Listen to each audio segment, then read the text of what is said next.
So how did I did my seesaw project in physics? So first of all, I just found I had an idea about seesaws because I always see them in amusement parks and for the little kids.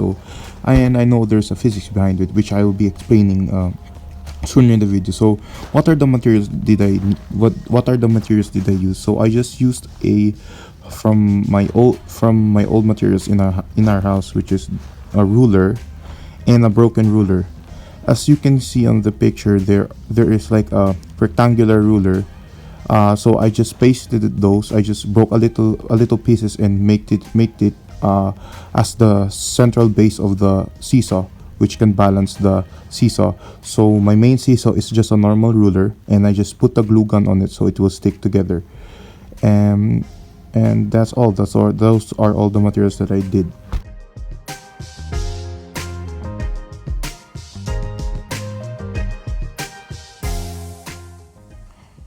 So now we're gonna talk about what's the physics behind of the seesaw. So first of all, let's start with a little bit of a history of the seesaw. So Korean girls invented the seesaw to launch themselves into the air to take a glimpse of the world outside their country yard walls. Children all over the world have played on a seesaw in their school or park playground. A seesaw, also known as a teeter-totter, is a long, narrow board in the center pivot point as a child sits on each end and they take turns pushing off the ground to transfer the weight to the other side. When this toy was invented, safety concerns were not addressed. So seesaws come in all shapes and sizes. The word seesaw is said to have originated from the teeter more tutor, which originates from the Nordic language. The upward and downward motion of a seesaw resembles the movement of saw going backward and forward when cutting. Although a seesaw is a child's piece of play equipment, physics plays integral role. In fact, within physics, the seesaw is a lever. So the physics behind a seesaw is it's a pivot point in the there is a pivot point in the middle of the board. When an object is balanced on a pivot point, turning forces to each side must equal turning force on the other side. This means that one side of the pivot, the force must be moving in counterclockwise motion, and on the other side, the force must be moving in a clockwise motion for in the clockwise motion for the board to be completely level on the pivot point. The person or the object must equal the same weight of the other side. However, if you place a heavier object, as you can see on the left side, it is much more easier.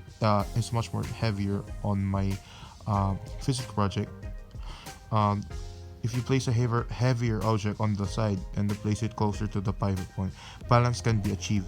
So, in order to have a balance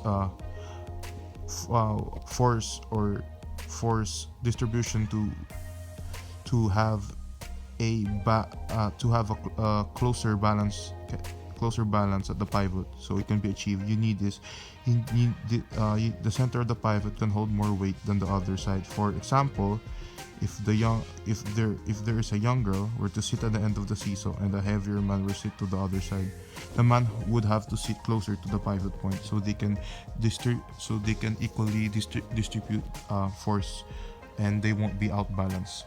So that's all of the that's the physics behind the seesaw.